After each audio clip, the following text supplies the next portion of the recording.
Welcome to the Fertility Rewire podcast. I'm your host, Kat Stevens, a fertility therapist, coach, educator, and advocate.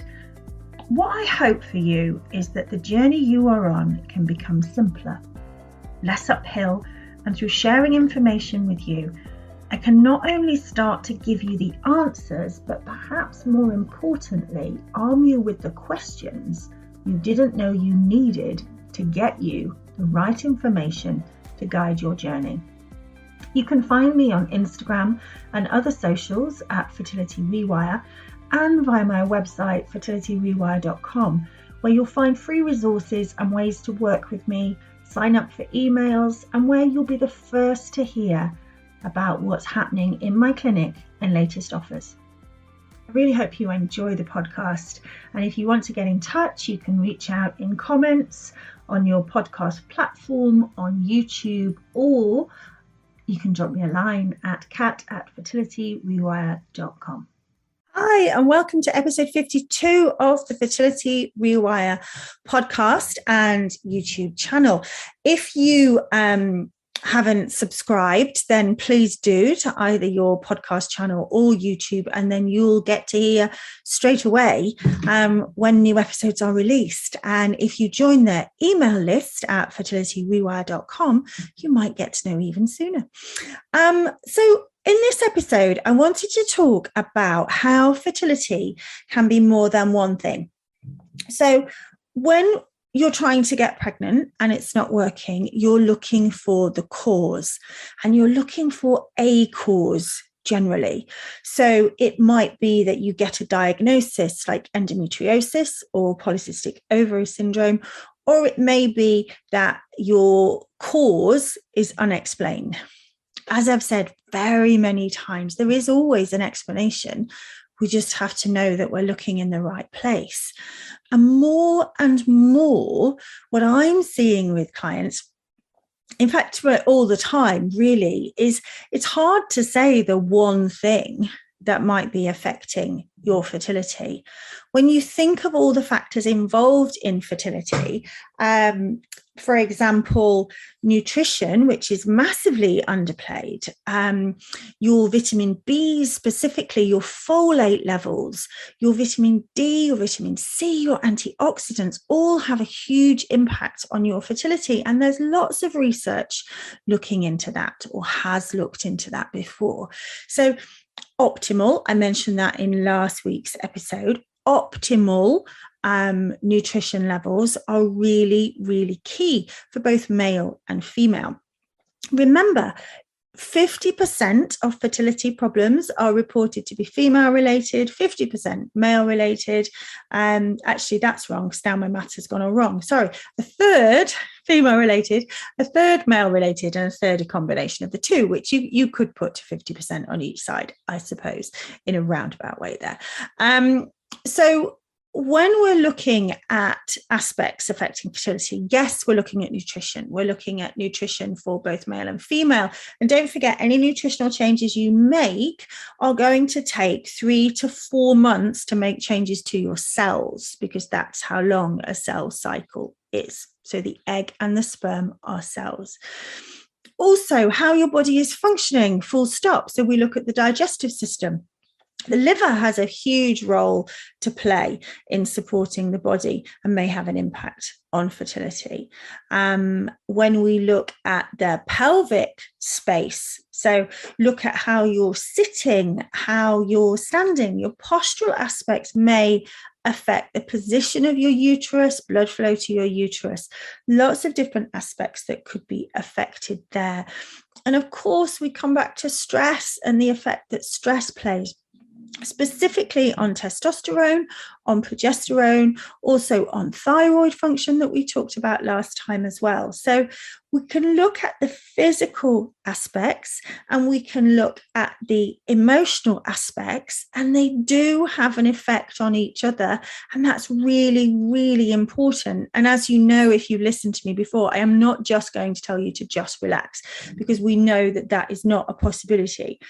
But when you start to think about less about what's stopping me from getting pregnant and more about what can I do to improve my chances of getting pregnant, it becomes, in some ways, physically, that can become more straightforward. And that's an action plan that I work with people. What can we do to improve your fertility based on where it is now?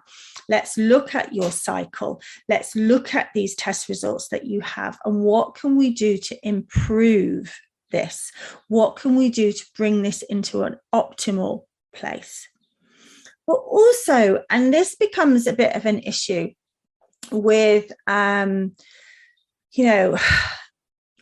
do not doubt that for many of you listening, you have tried everything. You have taken those supplements, you have done that practice, you have had that medical treatment. I know that. It is not a case of me saying, well, you obviously haven't done enough. That is not what I'm saying at all. But for those of you who are searching for this one aspect that might be causing it, I'm just asking you gently to be open to the possibility of a shift in that. Now, when all your tests are normal, everything has come back in the normal range, look at, like I said last week, about that optimal range. Look at how close they are to the low and the high parameter.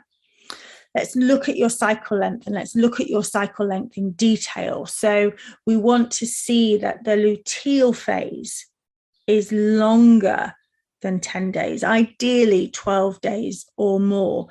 Is the follicular phase, that the part from your bleed to ovulation, is that long? Is there any way that we can look at reducing that, bringing that back a bit to ovulation being a little bit earlier? And we can do that through different therapies. We can do that through, you can look at that in terms of nutrition, and certainly with nutrition lack that could be affecting the follicular phase. But also we have to come back to stress, and the emotional stress on you when you are trying to get pregnant month after month after month is huge. And you will have heard me talk about acceptance. Not acceptance that things are rubbish, not acceptance of a situation, but an acceptance of this is how you are feeling now. And when we start to look at the emotional impact of fertility, and we start to look on that emotional impact on your physical health, on your relationships, on your day-to-day life, it is huge. And often that is the area where your support or your interventions might be lacking. So we have to address everything. We have to address nutrition, your blood tests, your thyroid, your ferritin, your vitamin D. We need to look at stress, and we need to look at the effect that that's having on your body. So we want to improve the overall health of both partners, and we want to improve your fertility health specifically. And this is about, as I've said, improving the health of a future baby. More tests perhaps than are offered might be needed, and it's important to know which tests you might need. And I have pointed you to a couple. We talked last week about thyroid stimulating hormone and ferritin and vitamin D. I've alluded to some vitamin B levels already in this, but actually we don't just need to test everything. We can, it's interesting when people take supplements.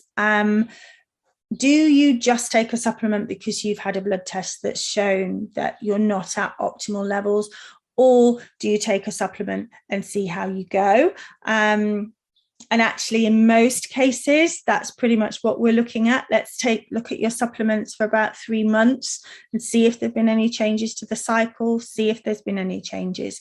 And if not, we can dig deeper and look into maybe you're requiring higher levels of supplementation. Be proactive. Be proactive with your medical professionals, but you need to know what you need to be proactive about. So I hope that the information I'm giving you here on the podcast is supporting you with that. If you want any more help with that and you want to know more about working with me, then that is what I do with my clients. I just want you to know that this search for a cause can in itself be exhaustive. Absolutely exhausting, because you're not getting answers, and that's an emotional impact as well. So if we can do that flip of what can we do to improve while still being informed and armed to know what questions to ask, I think we're getting a good balance there. Sometimes small tweaks and changes can have incredible results. And these are results that I see all the time. And these positive results aren't always a positive pregnancy test. So when I'm working with clients in the first cycle, we start to see changes. We start to see changes in bleed. We start to see changes in mood. We start to see changes in ovulation symptoms and ovulation recognition.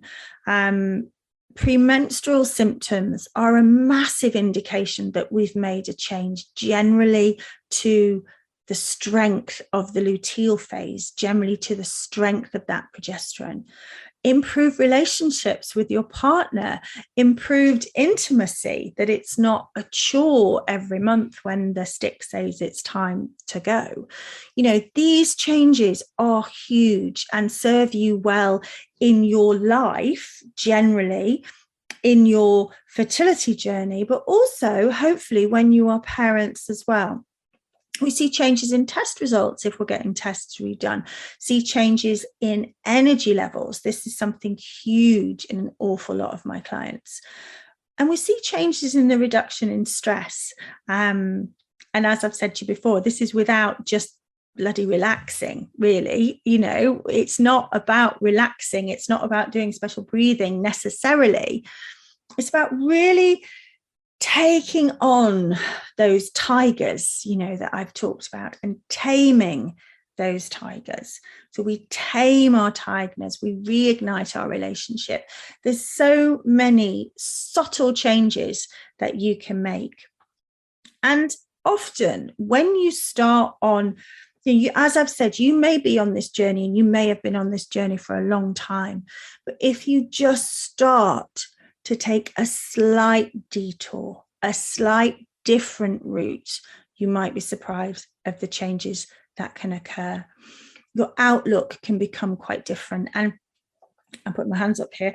I do not mean that you will be more positive. You may be, but your outlook can change, and sometimes a less negative outlook can occur. It's different for everyone. You know, this is so generic, what I'm talking about here. And I don't want you to listen to this. Well, I've tried that and that didn't work, or I've done that and that didn't work. I'm being hugely generic here. What's involved with me when I'm working with people is we're really digging down deep, and looking into all aspects, both physically, and that's far ranging from a male and a female perspective, looking at all aspects of the body. And I don't know if I've mentioned this before, I probably have, but we have a Newtonian model of medicine. So when you look at the Newtonian model, where you see the body as a machine with different working parts, and you'll know that from our healthcare. So you have a neurologist, and you have an ophthalmologist, and an audiologist, and you have ENT, and you have musculoskeletal health, and you have thoracic health, heart health, lung health. You have digestive specialties. You have the urinary system. You have the reproductive system, which is run by gynecologists looking after the female reproductive system. But the digestive system can have an impact on your reproductive system. The adrenal glands can have an impact on your reproductive system. The nutrition that you take in, your stress, so many aspects, autoimmune disease can all have an impact on your reproductive system, because they are responding and switching off and switching down depending on what's happening in your body. So I would just encourage you just to take a step back can you switch from finding what is wrong to looking at what could you possibly improve? And if you need any help with that, then, let me know. Equally, I'm aware that I could be triggering all sorts in what I'm talking about here, but there is a place that we haven't looked. There is a place that we haven't looked. Okay. So it is not just one thing.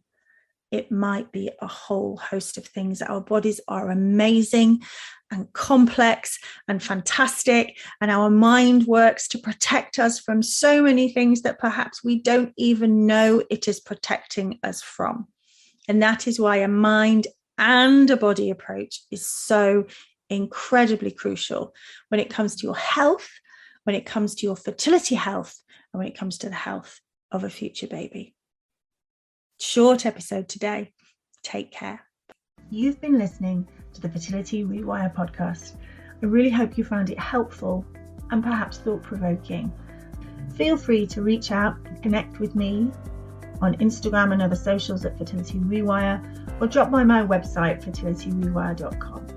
If you have any questions, please reach out either in direct message or direct to me at kat@fertilityrewire. Until next time, take care.